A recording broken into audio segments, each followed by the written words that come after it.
अस्सलाम वालेकुम स्टूडेंट्स, कैसे मिजाज हैं आप सबके। उम्मीद करता हूं कि आप सब खैरियत से होंगे। तो आज हम सेकंड लेक्चर स्टार्ट करेंगे 7.1 का। आप में से अगर किसी ने पहला लेक्चर अभी तक नहीं सुना तो काइंडली सबसे पहले इसको आप सुन लें और फिर इस लेक्चर को सुनिएगा। तो हमने पहले लेक्चर में 1 से लेके 6 क्वेश्चन तक ना सॉल्व किए थे। तो अभी इंशाल्लाह क्वेश्चन नंबर 7 सॉल्व करेंगे और इसमें जो प्रॉब्लम आपके सामने है वो आप बुक से भी रीड कर लें। तो उसमें ये कहा गया कि ए बी एंड सी जो 3 पॉइंट्स हैं वो आपके सामने लिखे हुए हैं। तो डी पॉइंट हमने ना फाइंड आउट करना है। तो फाइंड आउट कैसे करना है, हमें गिवन इन्फॉर्मेशन ये है कि ए बी सी डी जो है ना वो एक पैरेललोग्राम बना रही है। तो इस तरह हमने डी फाइंड करना है कि ये चारों पॉइंट्स पैरेललोग्राम के वर्टिसेस हों।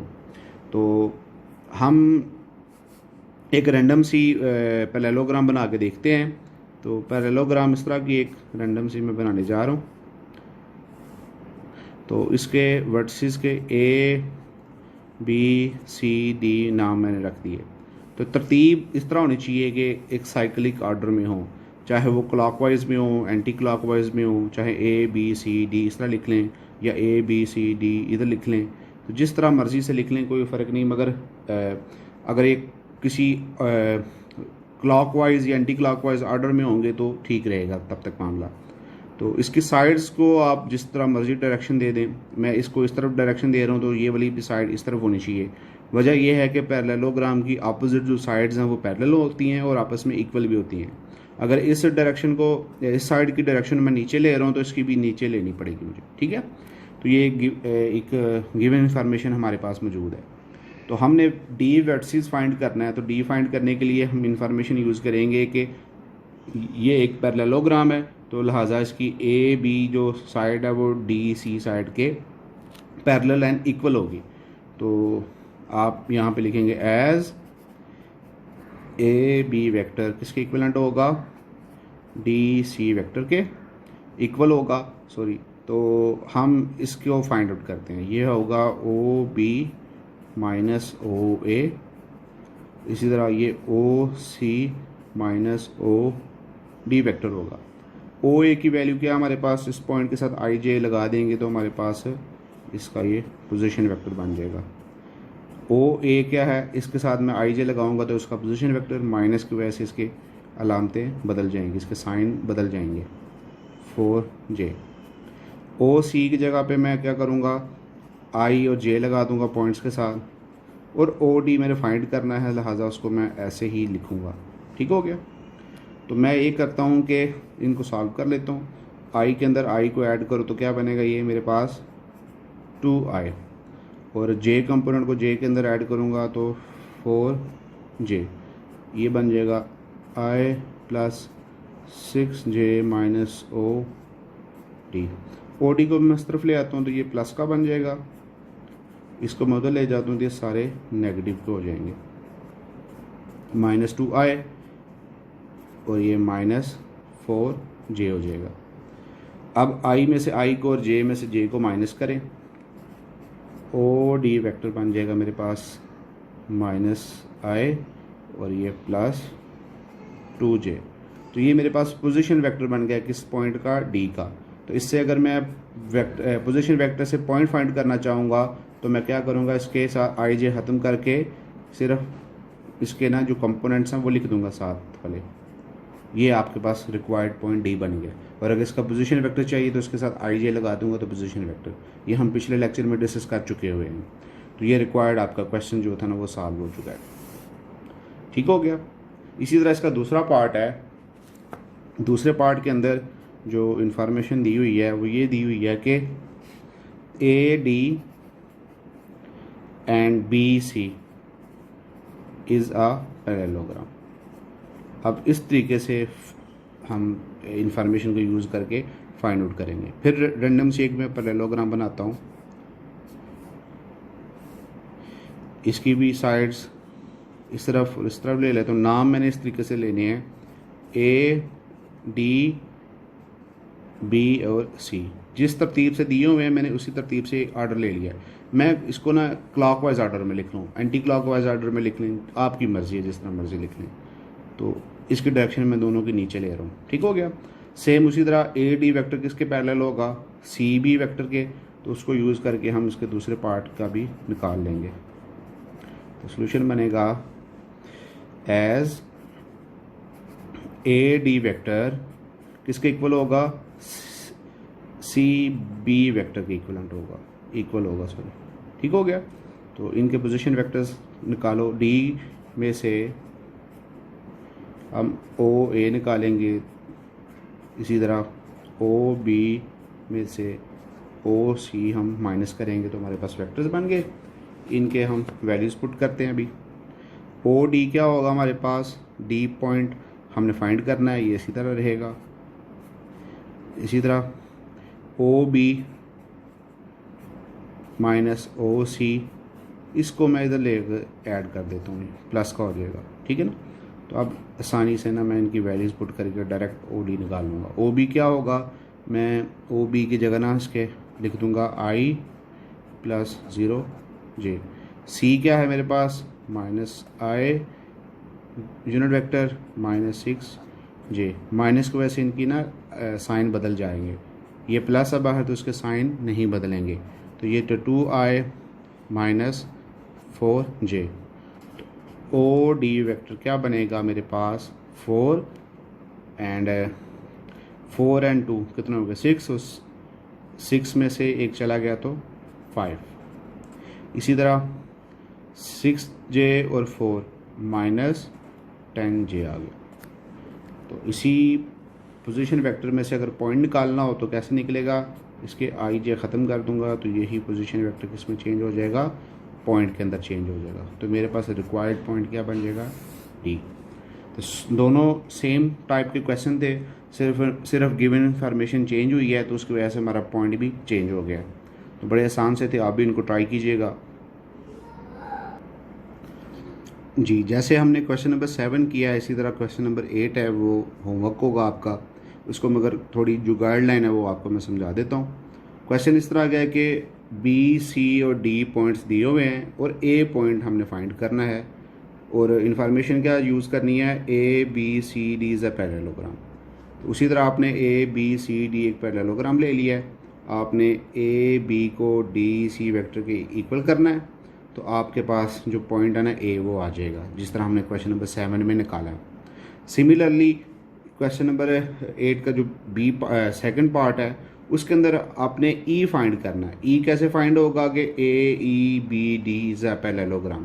तो ए ई बी डी एक पैरेललोग्राम है, इसमें आप ए ई को इक्वल करेंगे डी बी के तो आपके पास ई आ जाएगा। अब सवाल ये पैदा होता है कि हमारे पास ए पॉइंट कहाँ से आएगा। तो आप गौर करें तो पिछले जो क्वेश्चन के अंदर आपने ए पॉइंट निकाला है, वो जो पॉइंट निकलेगा वो अगले क्वेश्चन के अंदर ए पॉइंट बन जाएगा, ठीक है ना। तो इसका मतलब ये हुआ कि जो सेकंड पार्ट है वो तब तक सॉल्व नहीं होगा जब तक हमारे पास पार्ट 1 इसका सॉल्व ना हो जाए। तो सबसे पहले आपने इसमें से ए निकालना है, वो इस क्वेश्चन में ए यूज़ होगा, और आप ई इस सवाल इसमें इस पार्ट में से आप फिर ना ई निकाल लेंगे पॉइंट, ठीक है। तो आप ये ट्राई कीजिएगा, कोई इशू हो तो आप मुझसे पूछ सकते हैं, कोई ऐसा मसला नहीं। अच्छा, अब क्वेश्चन नंबर 9 हम करते हैं। तो क्वेश्चन नंबर 9 भी क्वेश्चन नंबर 7 और 8 से मिलता जुलता है, ये उससे भी ज़्यादा आसान है। तो इस क्वेश्चन के अंदर आपको जो गिवन है वो ओ पी गिवन है ए बी के इक्वल, ठीक हो गया वेक्टर के। तो पी फाइंड करना है जब ए और बी हमारे पास पॉइंट्स दिए हुए हैं। तो बड़ा आसान सा, मैं होमवर्क भी दे सकता हूँ मगर चलो मैं ये कर देता हूँ, ऑलरेडी आपको एक होमवर्क दे चुका हूँ। तो ओ पी किसके इक्वल आएगा, ओ बी माइनस ओ ए वेक्टर के, पोजीशन वेक्टर्स माइनस हो गए। ओ बी की जगह क्या लिखूँगा, इसके साथ आई प्लस 2j लगा दूँगा। ओ ए के साथ क्या होगा, प्लस 3i माइनस 7j बन गया। तो इनमें से मैं निकाल दूँगा तो क्या बनेगा मेरे पास, 1 और 3 कितना हो गया 4i, एंड 2 और में से माइनस किए तो 7 में से 2 गए तो माइनस 5j। तो इसके साथ ij ख़त्म करूँगा तो मेरे पास पॉइंट बन जाएगा p, और p पॉइंट मेरे पास क्या आएगा 4 एंड माइनस 5, और ये रिक्वायर्ड सोल्यूशन आ गया। तो बहुत शार्ट मतलब क्या है, इसका सोल्यूशन बहुत ज़्यादा शॉर्ट है, तो इसमें कोई ऐसी कॉम्प्लिकेशन वाली बात नहीं है। अब इसी तरह क्वेश्चन नंबर 10 हम करते हैं। क्वेश्चन नंबर 10 के अंदर ये डाटा है A B C D 4 points हैं सॉरी। तो हमने ये शो करना है कि ये 4 पॉइंट्स हैं ना, ये आपस में मिल के 4 पॉइंट्स पैरेललोग्राम बनाएगी। कौन सी पैरेललोग्राम बनाएगी? A B C D is a parallelogram. तो वेक्टर्स मेथड शो करना है। तो वेक्टर मेथड के लिए क्या करना पड़ेगा? हमें एक पैरेललोग्राम ड्रॉ करते हैं रैंडम सी। इसके वर्टिसेस में ए बी सी डी ले लिए, ठीक है ना। इसको आप अच्छे तरीके से ड्रॉ कर लीजिएगा कि थोड़ी टेढ़ी हो गई लाइन मेरी। तो ये आपके पास ये 2 साइड्स पैरेलल हैं और ये 2 साइड पैरेलल हैं। ये प्रूव करना है हमने। तो वेक्टर्स को यूज़ करके हमने शो करना है कि ये जो 4 पॉइंट्स हैं ये मिल के आपस में पैरेललोग्राम बना रहे हैं। कौन सी? A B C D. तो ऑर्डर आपने ख्याल रखना है, बार बार मैं बता रहा हूँ वेक्टर्स के अंदर ऑर्डर बहुत ज़्यादा इंपॉर्टेंट है। तो मैं बारी बारी वेक्टर निकालूंगा, ए बी वेक्टर निकालूंगा, फिर डी सी वेक्टर निकालूंगा, देखूंगा क्या ये दोनों आपस में पैरेलल हैं। फिर ए डी निकालूंगा, फिर बी सी निकालूंगा। Let's do it one by one. तो ए बी वेक्टर क्या है? ओ बी माइनस ओ ए। तो ओ बी क्या है मेरे पास जी? ए आई। ये ज़ीरो है, ना भी लिखूँ तो कोई फ़र्क नहीं पड़ेगा वैसे। तो इसी तरह ओ है, मतलब कि ए वेक्टर है, ओरिजिन के ऊपर है, 0 0 है, तो ये भी ना भी लिखूँगा तो कोई ख़ास फ़र्क नहीं पड़ता। तो इस तरह ही है। तो मेरे पास जो ए बी वेक्टर है वो क्या बनेगा? सिर्फ ए आई बनेगा। ठीक हो गया। इसी तरह अब मैं निकालूँगा डी सी वेक्टर, वो भी ए आई आना चाहिए। तो ये बनेगा ओ सी माइनस ओ डी। तो ओ सी किसके इक्वल है? B I plus C J. O D किसके इक्वल है? Minus B minus I and minus C J. तो डी सी वेक्टर मेरे पास बनेगा, ये आ जाएगा, इस दोनों को आई है तो ये क्या कह लेंगे, इसको चेंज करूँगा तो बी आई प्लस ये ख़त्म हो जाएगा सॉरी, ठीक है। तो ये मेरे पास बचेगा minus B I plus A I vector, ये फिर ये कैंसिल हो जाएंगे और डी सी वेक्टर मेरे पास आ जाएगा ए आई वेक्टर। इसको आप इक्वेशन नंबर 1 का नाम दे दें, इसको आप इक्वेशन नंबर 2 का नाम दे दें। Similarly A D A vector वो फाइंड करूँगा मैं, आल्सो लिख लें इधर। ए डी वेक्टर क्या निकलेगा? ओ डी माइनस ओ ए वेक्टर। ओ डी मेरे पास क्या था? बी माइनस ए आई प्लस सी जे। ओ ए ओरिजिन वेक्टर था तो वो लिखना ना लिखना एक ही बात है। तो मेरे पास ए डी वेक्टर जो बन जाएगा वो बनेगा बी माइनस ए आई प्लस सी जे। इसको आप इक्वेशन नंबर 3 का नाम दे दें। सिमिलरली हमारे पास ए बी वेक्टर निकलेगा, सॉरी हमारे पास वेक्टर बी सी निकलेगा। बी सी वेक्टर होगा ओ सी माइनस ओ बी। तो मेरे पास ओ सी क्या है? B I plus C J. O B है मेरे पास, ओ आई जे 0 है, वो लिखूँ ना लिखूँ एक ही बात है। तो मेरे पास बी सी वेक्टर है वो बन जाएगा बी माइनस ए आई प्लस सी जे। इन दोनों में से आई कॉमन निकल जाएगा तो ये बन गया। इसको मैं इक्वेशन नंबर 4 का नाम देता हूँ। तो इसको अगर आप गौर से देखें तो इक्वेशन 1 एंड 2 से पता चल रहा है कि ए बी और डी सी वेक्टर आपस में इक्वल हैं और इसी तरह ए डी और बी सी वेक्टर आपस में इक्वल है। तो हमारे पास ये वेक्टर्स इक्वल आ चुके हैं, इनको मैं तरतीब से लिखने लगा हूँ। तो मैं फ्राम इक्वेशन 1 एंड इक्वेशन 2 से लिखूँगा। मैं बार बार इसको लिखता हूँ। From equation 1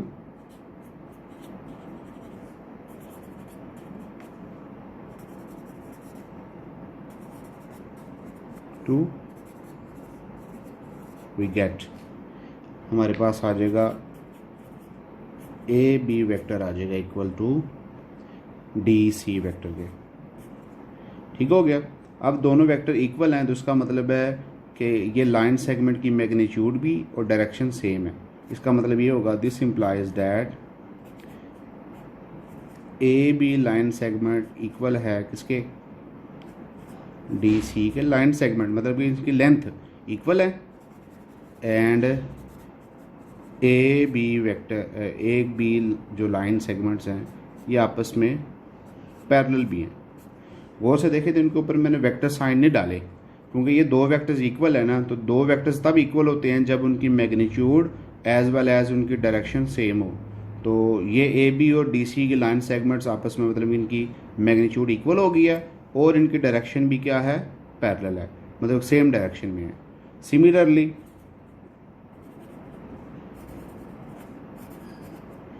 from equation number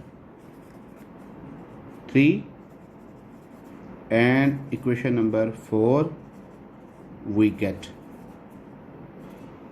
हमारे पास बन जाएगा ए डी वेक्टर वो किसके इक्वल आ जाएगा, बी सी वेक्टर। ये प्रीवियसली अब हम कर चुके हैं तो वहीं से मैं इंफॉर्मेशन दे के लिख रहा हूँ। तो इससे हमें पता चल जाएगा दिस इम्प्लाइज डैट कि ए डी लाइन सेगमेंट वो इक्वल है लाइन सेगमेंट बी सी के एंड इनकी डायरेक्शन भी क्या होगी, सेम होगी क्योंकि ये दोनों वेक्टर्स इक्वल हैं तो लिहाजा इनकी magnitude as well as direction same होगी। तो हम इनसे ये क्या कंक्लूड कर रहे हैं कि जो अपोजिट साइड्स हैं ट्राइंगल पैरेललोग्राम की, ए बी किसके इक्वल आ गई है, डी सी के, ए डी किसके इक्वल आ गया, बी सी के। तो दोनों वेक्टर जब इक्वल हैं तो इनकी लाइन सेगमेंट और डायरेक्शन सेम है। तो 10 A B C D is a parallelogram. ठीक है ना, यही हमने प्रूफ करना था कि जो जो 4 वर्टिसेस हैं ये पैरेललोग्राम फॉर्म कर रहे हैं। ठीक है, उम्मीद करता हूँ कि बड़ा इसमें कोई ऐसा वैसा पॉइंट नहीं है जो आपके समझ से बाहर हो। फिर भी अगर कोई इशू हो तो आप मुझसे पूछ सकते हैं।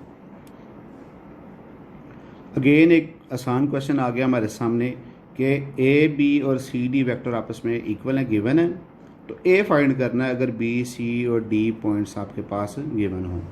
तो सिमिलरली हम जैसे पहले क्वेश्चन कर चुके हैं उसी तरह ये भी कर लेंगे। गिवन इन्फॉर्मेशन को हम यूज़ करेंगे।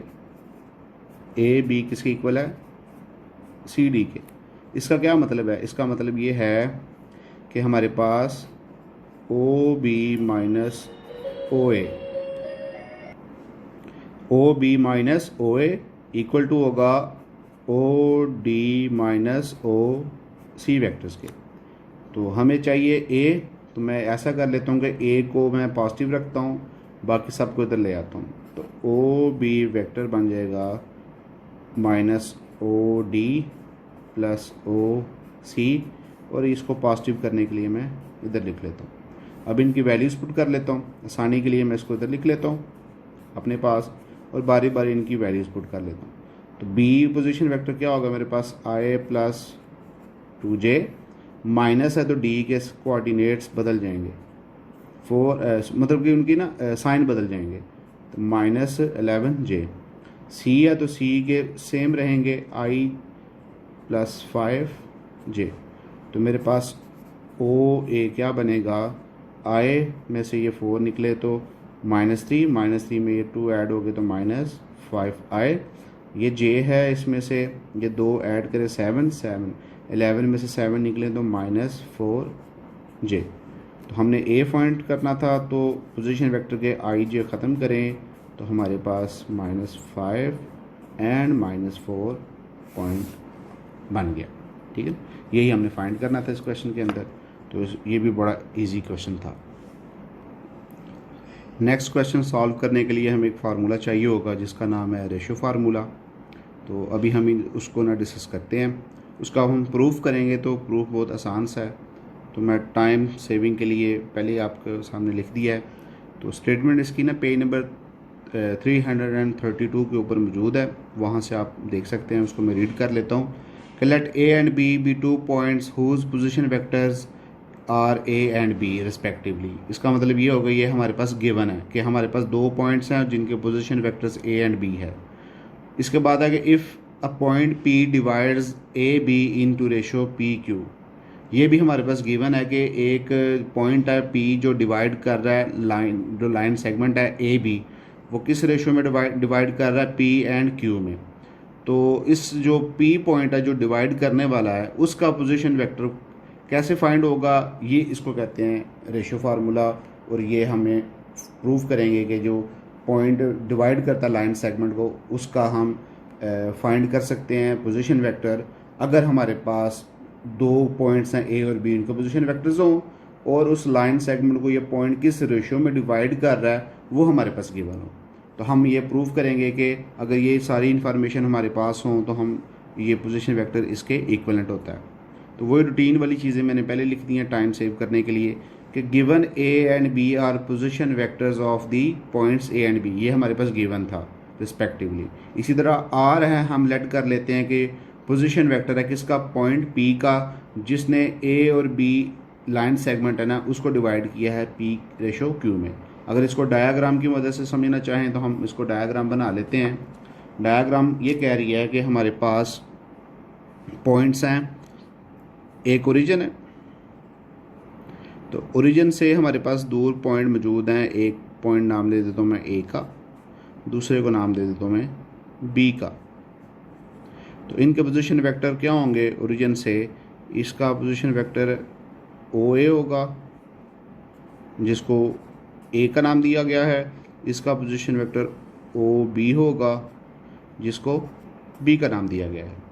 अगर हम इन दो वेक्टर्स को पॉइंट्स को मिला दें तो जो मिलाने वाली लाइन होगी वो ए बी, इसको लाइन सेगमेंट बोलेंगे और इसको वेक्टर की फॉर्म में बोलना हो तो ए बी वेक्टर कहेंगे, ठीक है ना। इस लाइन सेगमेंट को अगर कोई पॉइंट पी है यहाँ पे वो डिवाइड कर रहा है किस रेशो में, पी रेशो क्यू में। मतलब ये है कि इस लाइन सेगमेंट के अगर हिस्से करें तो पी हिस्से से पीछे हैं और क्यू हिस्से इसके आगे हैं। मतलब कि अगर इस लाइन सेगमेंट को हम 5 बराबर हिस्सों में डिवाइड करें तो अगर इस पॉइंट से पीछे 3 है तो ये 3:2 हो जाएगा, ठीक है ना। तो ये जो डिवाइड करने वाला पॉइंट है पी, हमने इसका पोजीशन वेक्टर आर लेट किया हुआ है, ठीक है, वो हम इस तरह लिख लेते हैं। हमने ये फाइंड करना है कि ये जो पोजीशन वेक्टर है आर ये किस शक्ल का होगा। तो वो किस शक्ल का होगा वो ऊपर लिखा हुआ है कि आर इस फॉर्म का होगा, वो हमने प्रूव करना है, ठीक है ना। तो ये गिवन इन्फॉर्मेशन थी और ये डायग्राम भी मैंने समझा दी कि कैसे बनी हुई है। इसी गिवन इन्फॉर्मेशन को यूज़ करते हुए हम ये ड्राइव करते हैं। तो हमारे पास जो गिवन इन्फॉर्मेशन सबसे पहले है वो ये है कि पी पॉइंट है वो डिवाइड कर रहा है लाइन सेगमेंट ए बी को किस रेशो में, पी रेशो क्यू में।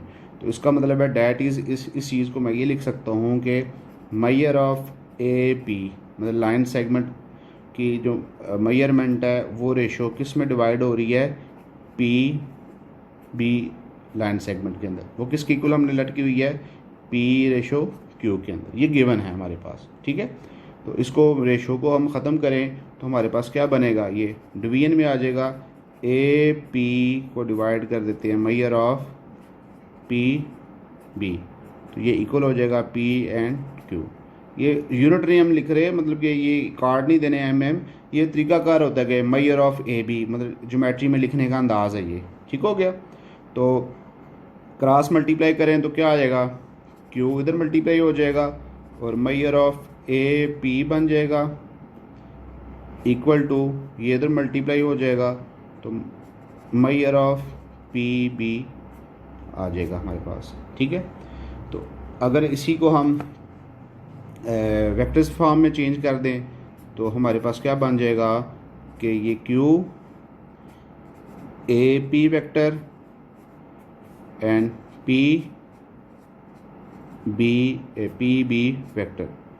तो इसको अगर गौर से देखें तो क्या इसका क्या लिखेंगे हम, ओ पी माइनस ओ ए लिखेंगे इसको कैसे लिखेंगे, O B minus O P लिखेंगे इसको।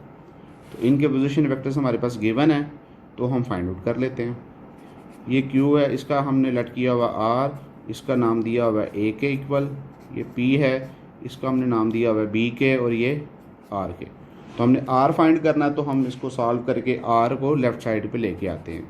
तो इसको मैं मल्टीप्लाई कर देता हूँ अंदर Q को। तो मेरे पास क्या बन जाएगा, P B N minus P R.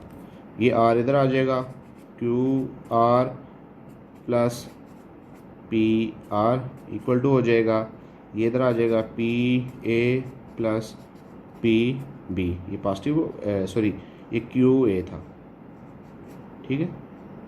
ये Q A plus P B, यहाँ से आर कॉमन निकल आए तो हमारे पास बचेगा पी प्लस क्यू, ठीक है, P प्लस क्यू, और ये बन जाएगा Q A plus P B. R हमारे पास वेक्टर बन जाएगा Q A plus P B divided by P plus Q. तो यही हमने प्रूफ करना था और हमारा रिज़ल्ट प्रूफ हो चुका है, ठीक है। क्वेश्चन नंबर 12 है, जो हमने पीछे भी फार्मूला प्रूव किया है उसी के ऊपर बेस कर रहा है। तो क्वेश्चन को मैंने आपके सामने लिख दिया। क्वेश्चन नंबर 12 का पार्ट ए है कि हमारे पास को पॉइंट हैं सी एंड डी, उसके ना उसके पोजीशन वेक्टर्स दिए हुए हैं। तो उनको मैंने नाम दे दिया, जो सी पॉइंट है उसको ए का पोजीशन वेक्टर का नाम दे दिया है, और डी पॉइंट है उसको मैंने बी का नाम दे दिया। और जिस रेशो में वो पॉइंट ए का जो डिवाइड कर रहा है इन दोनों के लाइन सेगमेंट्स को मिलाने वाली लाइन को, वो P/Q है 4/3 के अंदर।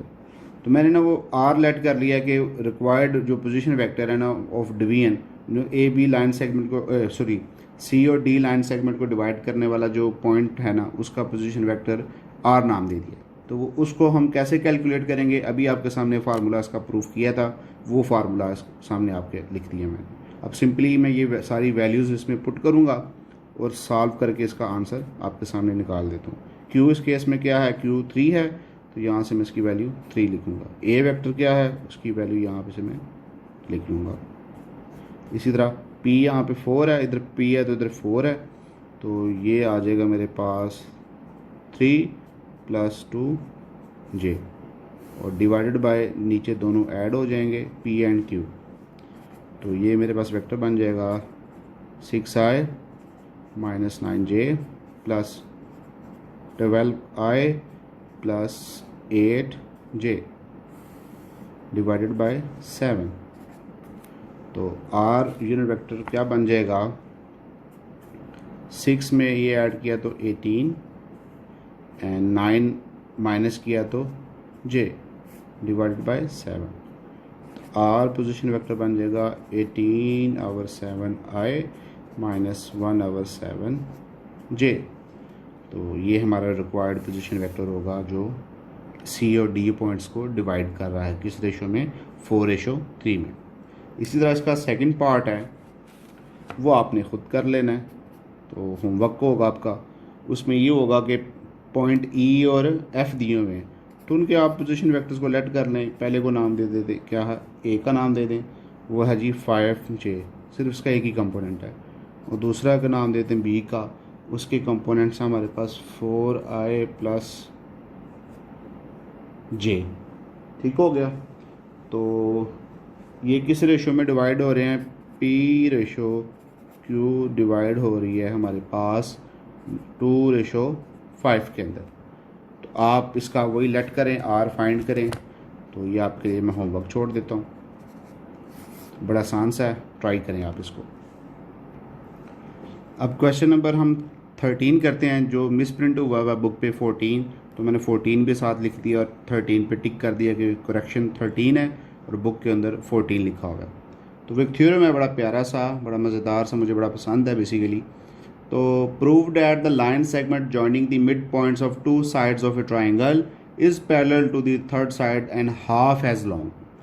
तो पढ़ने में शायद आपको मुश्किल लग रहा हो, इसको मैं डायग्राम बना के आसानी से आपके सामने रख देता हूँ। तो इसको अगर हम आम अल्फाज में समझना चाहें तो इसका मतलब ये है कि अगर मेरे पास एक ट्राइंगल है, कोई भी ट्राइंगल हो सकती है, ज़रूरी नहीं राइट है, इक्विलेटर है, कोई भी हो सकती है। तो इसके नाम दे देता हूँ मैं A, बी और सी का। तो क्वेश्चन ये कह रहा है कि अगर किसी दो साइड्स में फॉर एग्जांपल ए बी और ए सी साइड्स के ना मिड पॉइंट्स ले लूँ, तो ये दो मिड पॉइंट्स ले लिए। तो क्वेश्चन ये कहता है कि अगर इन दो मिड पॉइंट्स को जो मिलाने वाली लाइन है ना वो पैरेलल होगी थर्ड लाइन के, और इसकी जो लेंथ है ना इस थर्ड साइड की लेंथ के हाफ के इक्वल होगी। मतलब ये है कि अगर इसकी लेंथ अगर 2 है तो इसकी 4 होगी, या आम ज़ुबान में ये कह लें अगर इसकी 4 है तो इसकी लेंथ हाफ होगी, मतलब वो 2 हो जाएगी। ठीक है ना। तो ये हमने प्रूव करना है। तो प्रूव करने के लिए हम रूटीन में एक ट्राइंगल जो लेट करते हैं हम वही लिखते हैं इसको कि proof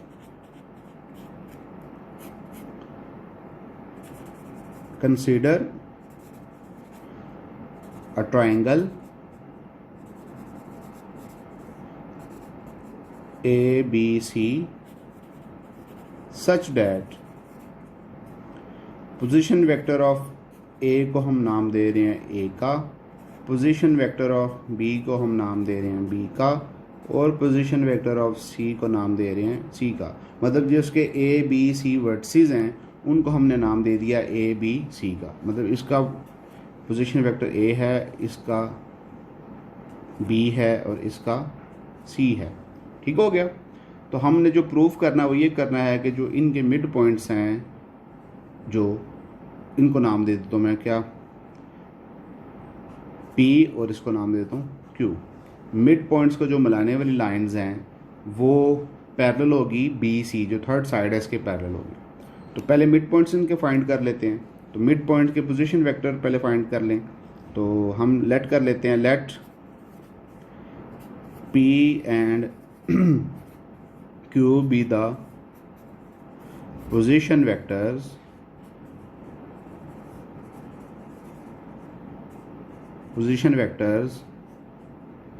of sides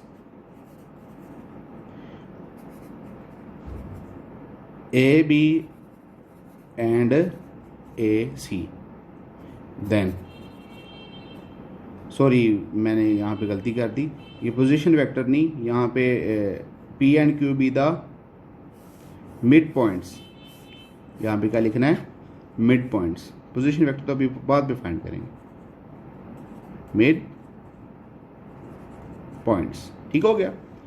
late P and Q be the mid points of sides AB and AC। Then क्या आएगा, इनके पोजीशन वेक्टर्स क्या बनेंगे, पोजीशन वेक्टर ऑफ P क्या बनेगा कि मिड पॉइंट है, तो लिहाजा जो हमारा जो फार्मूला था ना रेशो फार्मूला, तो रेशो फार्मूला किस में चेंज हो जाएगा, मैं साइड पे लिख लेता हूँ।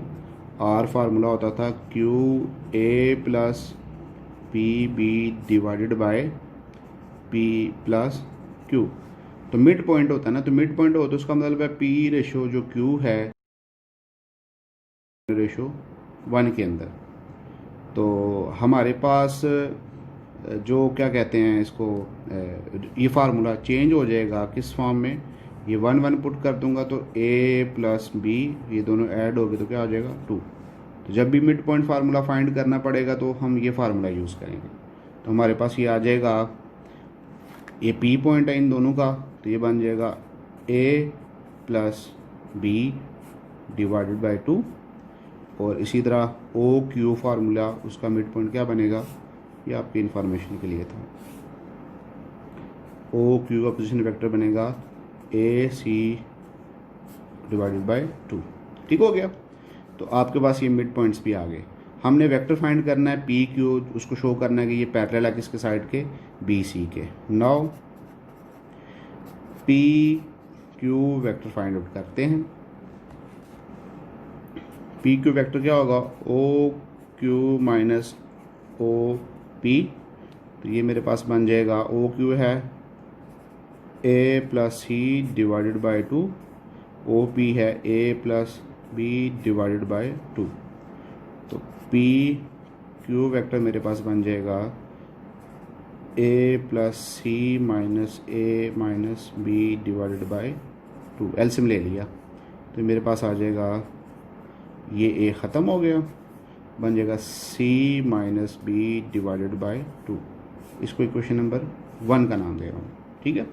इसी तरह अब मैं फाइंड करूँगा बी सी साइड का, बी सी साइड का क्या बनेगा, ओ सी माइनस ओ बी। तो मेरे पास ये बन जाएगा C vector minus B vector. इसको इक्वेशन नंबर 2 का नाम देते हैं। तो ये देखें तो ये वेक्टर यहाँ पे 1 के अंदर मौजूद है, तो मैं इक्वेशन नंबर 2 को पुट कर दूंगा, putting equation number 2 in equation number 1 we get, तो मेरे पास बन जाएगा पी क्यू वेक्टर, इसकी जगह पे मैं लिख लूँगा क्या, बी सी वेक्टर है, और नीचे डिवाइड हो रहा है जो 2, उसको मैं लिख सकता हूँ 1/2 के। ठीक हो गया। तो यहाँ से ये शो हो गया है क्या कि ये दो वेक्टर्स हैं इक्वल हैं, इस तरह इक्वल हैं कि 1/2 यहाँ पे ना एक इसका पी क्यू इक्वल है कांस्टेंट मल्टीपल क्या, 1/2 मल्टीपल है बी सी का। और ये डेफिनेशन होती है बेसिकली पैरेलल वेक्टर्स की कि पी क्यू और बी सी आपस में पैरेलल है और इनकी मैग्नीट्यूड किस तरह इक्वल है कि पी क्यू की मैग्नीट्यूड हाफ होगी बी सी के मैग्नीट्यूड के। ठीक है, तो यही चीज़ हमने प्रूव करनी थी। दिस शोज डैट के पी एंड क्यू जो है ना लाइन सेगमेंट्स, ये आपस में क्या हैं, पैरेलल हैं, एंड पी क्यू की जो मैग्नीट्यूड है लाइन सेगमेंट की वो हाफ होगी बी सी के।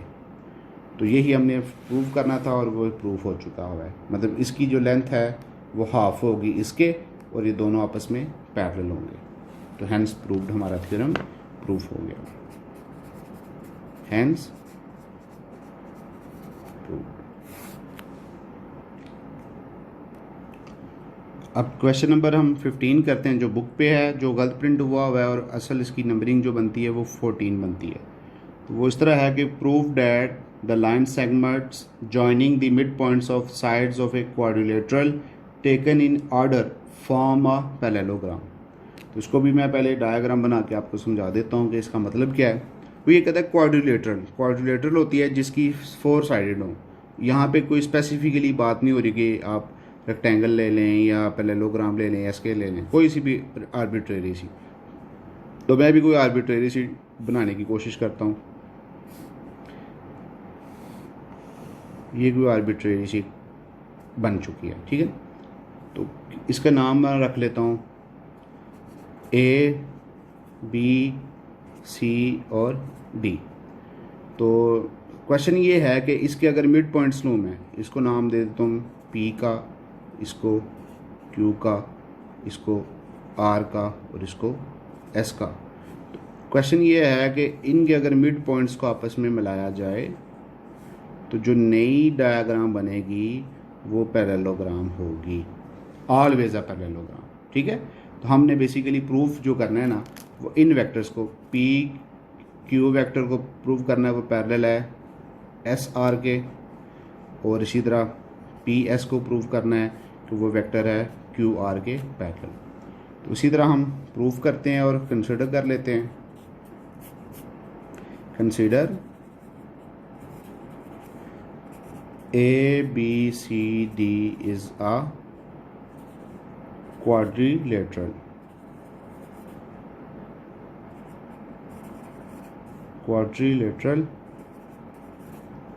such that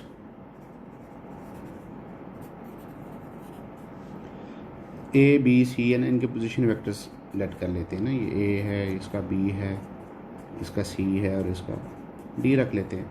such that O A का position vector A, O B का position vector B, O C का position vector C and O D का पोजीशन वेक्टर डी लेट हो गया। ठीक हो गया। अब वही मिड पॉइंट्स हैं ये, तो लेट कर लेता हूँ मैं, let P Q R and S be the mid points of sides A D, ये वाली बात है, ऊपर ना भी कुछ डालूं फिर भी चल जाएगा, और साइड जो लिख दिया तो ए डी, इसी तरह ए बी फिर B C and D C नाम दे दो हमेशा। साइड्स हैं इसमें, वेक्टर तो है नहीं, इसलिए डायरेक्शन का मैटर नहीं होगा, रिस्पेक्टिवली तरतीब से। ठीक हो गया। अब इनके पोजीशन वेक्टर्स निकाल लेते हैं। तो पोजीशन वेक्टर कैसे निकलेंगे? ओ पी का पोजीशन वेक्टर बनेगा, ये मिड पॉइंट किस किस का है? ये मिड पॉइंट है ए और डी का, तो इसका पोजीशन वेक्टर बनेगा ए प्लस डी डिवाइडेड बाय 2। फिर पोजीशन वेक्टर किसका निकलना है? ओ क्यू का। ओ क्यू का निकलेगा किसका? ए प्लस बी का निकल आएगा। फिर आएगा ओ आर का, ये बनता है B plus C divided by 2। Similarly हमारे पास जो लास्ट है उसका क्या बनेगा? एंड ओ एस का क्या बनेगा? ये बनेगा D plus C divided by 2। ये हमारे पास पोजीशन वेक्टर्स आ गए। अब हम वेक्टर्स बारी बारी फाइंड करेंगे, उनको शो करेंगे ये पैरेलल्स हैं। तो मैं क्या फाइंड करता हूँ? Now P Q vector find करूँगा। पी क्यू क्या होगा? ओ क्यू में से ओ पी निकाल दिया जाएगा। ओ क्यू मेरे पास क्या है? यहाँ से देखें तो A plus B divided by 2। O P क्या है मेरे पास? A plus D divided by 2। तो इनका अगर एलसीएम लेके आप सॉल्व करें तो ये माइनस से ए ख़त्म हो जाएगा, तो मेरे पास बचेगा B minus D divided by 2। इसको मैं इक्वेशन 1 का नाम दे देता हूँ। ठीक हो गया। इसी तरह इसके पैरेलल कौन सा बनता है? एस आर, यहाँ पे लिख लेता हूँ एंड एस आर निकाल के देखता हूँ क्या ये सेम आता है। इसके सेम आ गया तो पैरेलल हो गए वेक्टर। इसका मतलब है ये ओ आर में से निकालूंगा ओ एस। ओ आर मेरे पास है B plus C divided by 2। O S है मेरे पास D plus C divided by 2। तो मेरे पास अगर माइनस करूँगा तो ये नेगेटिव साइन इसको माइनस कर देगा, सी ख़त्म हो जाएगा। तो B minus D divided by 2, ये दोनों सेम आ गए। हमारा पहला पार्ट जो है ना वो कंप्लीट हो गया। अब दूसरों को अप्रूव करना है। आल्सो हमने अप्रूव करना है कि पी एस वेक्टर है वो हमने फाइंड करना है, वो उसको शो करना है कि वो क्यू आर के इक्वल होगा। तो हम 1 बाय 1 इसको फाइंड करते हैं। ओ एस हमारे पास है D plus C divided by 2 और ओ पी हमारे पास है A plus D divided by 2। तो इसमें फिर क्या कैंसिल होगा? माइनस डी कैंसिल होगा, C minus A divided by 2 equation number 3 बन गया। और लास्ट वन है हमारे पास क्यू आर। तो क्यू आर वेक्टर क्या होगा? O R minus O Q. O R मेरे पास क्या था? B plus C divided by 2। O Q क्या था? वो है A plus B divided by 2। और ये बन जाएगा फिर यहाँ से बी कैंसिल होगा, तो ये सी माइनस ए डिवाइडेड बाई 2 और ये मेरे पास 4 बन गया। ठीक हो गया। तो फ्राम इक्वेशन 1 एंड 2 से क्या निकलेगा? From equation 1, 2, 3 and 4 we get, बारी बारी क्या निकलेगा? पी क्यू वेक्टर किसके इक्वल निकलेगा? एस आर के एंड पी एस वेक्टर निकलेगा क्यू आर के इक्वल। ठीक है। अगर दो वेक्टर्स आपस में इक्वल हैं तो उसका मतलब है इनकी मैग्नीट्यूड और इनकी डायरेक्शन सेम होगी। इसका मतलब है P Q line segment parallel है एस आर के एंड इसकी मैग्नीट्यूड भी जो लाइन सेगमेंट्स हैं वो भी आपस में इक्वल हैं। इसी तरह यहाँ पे क्या होगा? This implies that P S line segment वो पैरेलल है क्यू आर लाइन सेगमेंट के and P S line segment की मैग्नीट्यूड भी क्यू आर लाइन सेगमेंट के इक्वल होगी। तो ये शो कर रहा है, दिस शोज़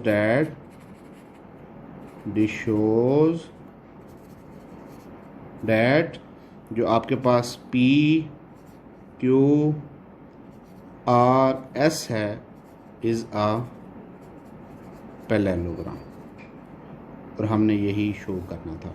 आप देख सकते हैं हमने शो करना था P Q R S parallelogram है।